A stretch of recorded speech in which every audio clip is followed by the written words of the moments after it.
De volta para o segundo bloco do Sobriedade Sim, hoje com a presença do Zé Henrique de Deus, que veio nos contar a sua história, né, dar o seu testemunho.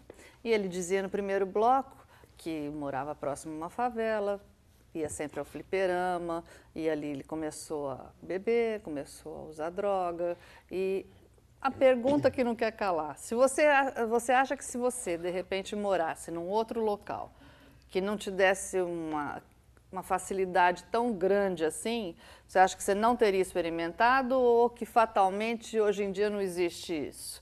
Qualquer lugar você está sujeito a encontrar quem te ofereça. Acho difícil justamente não ter encontrado com isso por já ter um vínculo familiar nisso, né? Uhum.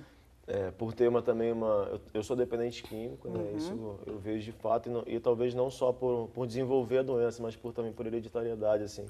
Porque a minha família inteira ela tem envolvimento com a questão do uso do álcool, assim, é acentuado também. Né? Então, eu até antes de me mudar, eu já tinha um vínculo de ir para festas, né, com amigos e tudo mais, e eu beber excessivamente, sem ter o controle. Porque muita gente acha que é porque mora perto da favela. O pessoal da favela, na sua grande maioria, não usa, né? Alguns usam em excesso, né? E outros traficam lá dentro, né? Mas nem por isso, porque moram na favela, são usuários, né?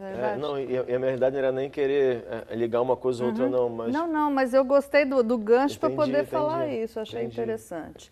Tá, e aí você ficou quanto tempo nessa peregrinação aí? Saiu da escola? Então, eu saí da escola, no ano seguinte eu tive a possibilidade de estudar numa outra escola, que até a diretora ela fez essa questão da inclusão, de tentar me aproximar junto com outro professor. Mas assim, já era meio que tarde, assim, né? E até a última vez que eu tive na escola foi justamente numa palestra sobre droga, onde um rapaz também dava um testemunho, eu achei que aquilo ali não servia para mim. Entendi. Que eu conseguiria, né? Ali eu já tinha uma prepotência, uma arrogância, assim, que a droga me trouxe imensa. E aí resolvi parar de estudar mesmo, e largar o estudo, largar tudo.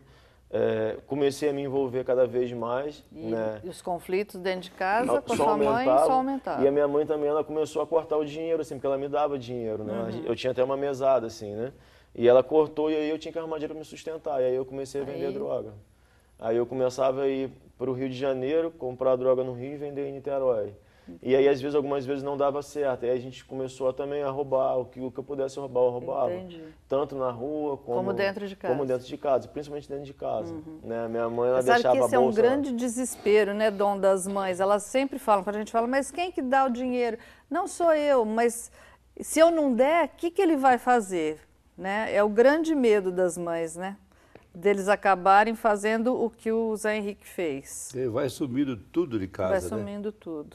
Até televisão eles vendem. É verdade. O que aparece... hoje em dia eles roubam as coisas do cemitério, não é? É para isso, né? Para levar em desmanche, né?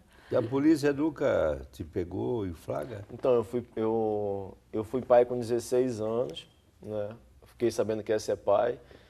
Para mim foi uma notícia maravilhosa, porque eu não tinha dimensão do que era ser pai na época, né? Por meu pai ter sido um pai distante, assim, pela questão de morar em cidade distante e tantas outras coisas. Eu não tinha dimensão disso, então fiquei muito feliz e aí vivi um relacionamento totalmente desregrado, né? E aí num carnaval de 97 eu fui ameaçado de morte por um policial, por justamente a gente estar fazendo tráfico ali no meu bairro. E aí minha mãe resolveu pedir para eu ir morar com meu pai, por já estar com uma mulher grávida, né? E minha mãe, com medo de acontecer alguma coisa comigo, pediu para eu ir para Cordeiro. Quer dizer, ela tentou muitos anos ela tentou me segurar durante muitos anos, né? Mas acabou quando chegou nessa época, ela viu que eu não tinha mais como, era melhor eu sair de lá. E aí eu fui para Cordeiro, onde meu pai mora até hoje lá, né? E chegando em Cordeiro, eu comecei a tentar fazer a mesma coisa que eu fazia em Niterói, pegar droga no Rio e vender em Cordeiro. E aí eu fui preso, com 17 anos. Olha. Né? E foi onde eu tive um encontro pessoal com Jesus, na cadeia. Lá na cadeia.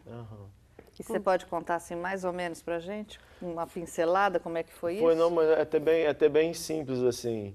Quando eu fui preso por tráfico de droga, apesar de, naquele momento, não estar fazendo tráfico, mas fui preso, condenado a tráfico de droga, e aí eu fui levado para a DPCA, que é a Divisão de Proteção à Criança e Adolescente, em Niterói. E era uma solitária, uma cela pequenininha. Sei. E aí, quando eu entrei, que fechou, era um tampão assim de aço e tinha a imagem de Jesus Cristo crucificado em giz de cera. E ali eu me ajoelhei e fiz minha primeira oração, que eu nunca tinha feito. E pedi para que Deus me tirasse dali, que eu serviria a Ele, que eu amaria a Ele. Porque ali foi a primeira vez que eu tive consciência de que a minha liberdade era ilusória, né? Até então eu não tinha. E que você precisava de alguém Exato. superior E realmente só para ele poder naquele te momento. ajudar. Até porque ninguém poderia me visitar lá. Né? Então, na hora, foi meio que um impacto, assim, porque eu tinha ouvido falar de Deus, né? Mas meus olhos não tinham visto, né? Poderia até dizer assim.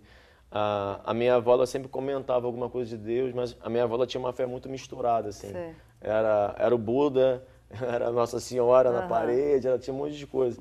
Mas eu sempre tive uma ligação muito forte com Nossa Senhora, né? E nesse dia, de fato, eu recorri, assim, a Jesus. E eu era para ser condenado a 4 anos de prisão, que era a maior pena para menor naquela época. E acabei que eu fiquei só 10 dias preso. E aí fui para Cordeiro. E em aí Cordeiro eu você ficou conheci o lá. TLC. Olha como esse mundo é pequeno. No intervalo nós vamos conversar muito daquele povo que eu gosto tanto. Beijo para Cordeiro, viu? E aí você começou a frequentar a igreja, começou a se relacionar bem com o pessoal, até que, Caí mais uma vez. porque você tinha um relacionamento bem próximo íntimo do pessoal com o Padre Antônio Com o Padre Claré. Antônio Claré. Isso. O Padre Antônio Claré foi que nem um pai para mim, assim. E né? aí o que aconteceu? Eu despenquei, eu fiquei 3 anos na igreja, né? Servi a Deus em todas as formas no TLC, pastoral da juventude, renovação carismática, cheguei a ter um programa na rádio, a gente criou um grupo só para homens, eu tinha um Fusquinha na época, a gente arrancava o banco do Fusca, juntava com 8 homens dentro do Fusca, ia nos lugares onde os meninos costumavam fumar maconha e descia rezando o terço. E aí a gente começou a pegar muitos jovens assim.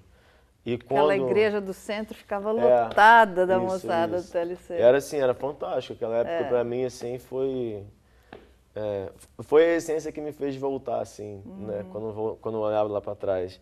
E o padre era que nem um pai para mim, né? E quando ele ficou adoecido, isso me baqueou, mas para mim era alguma coisa normal. Daqui a pouco ele voltaria e de repente em 15 dias ele faleceu, né? E isso meio que acho que desestruturou praticamente a igreja inteira. É verdade, assim, na época. todo mundo sentiu Foi um muito a baque. morte dele. E aí eu fui embora para Niterói assim de imediato, não aguentei ficar lá com essa perda assim. E em um mês eu já estava na droga de novo. Entendi. Foi tudo muito rápido assim. Então, você acha que o teu relacionamento era mais íntimo com as pessoas, mais ligado do que, na verdade, numa segurança assim, sua, você e Deus? Aham.